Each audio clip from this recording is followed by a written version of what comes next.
சரி, என்னென்னு சொன்னால் இப்போ நான் தமிழ் சம்மந்தமான ஒரு கேள்வி தான் கேட்க போகிறேன். சரியா? இப்போ ஒரு நாங்கள் வளமையாக பாவிக்கிற ஒரு சொல், அதுக்கு வந்து தூய தமிழில் ஒரு வார்த்தை ஒன்று இருக்குது. அதை நீங்கள் சரியாக சொன்னீங்கன்னு சொன்னால் உங்களுக்கு இந்த கிஃப்ட்டில் ஏதாவது ஒன்று தருவேன். நீங்கள் விரும்புகிற கிஃப்ட் தருவேன். சரியா? ஓகே. இப்போ நாங்கள் நாளாந்தம் சாப்பிட்ற பான் இருக்குது தானே, அது இங்கிலீஷில் என்னென்னு சொல்கிறோம் நாங்கள்?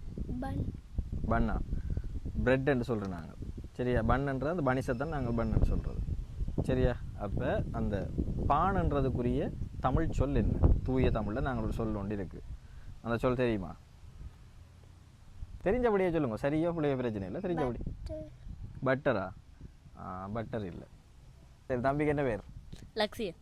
லக்ஸிகன். ஓகே, நல்ல பேர். பான், நாங்கள் சாப்பிட்ற பான் இருக்குது தானே, அந்த பானுக்கு வந்து தமிழ் சொல்லி இருக்குது. தூய தமிழில் ஒரு வார்த்தை ஒன்று இருக்குது. சரி, அது என்னென்னு தெரியுமா? பானுக்கு இங்கிலீஷ் என்ன? பிரெட். ரைட், கட்டிக்காரம். பிரெட் என்று சொல்லுவோம்.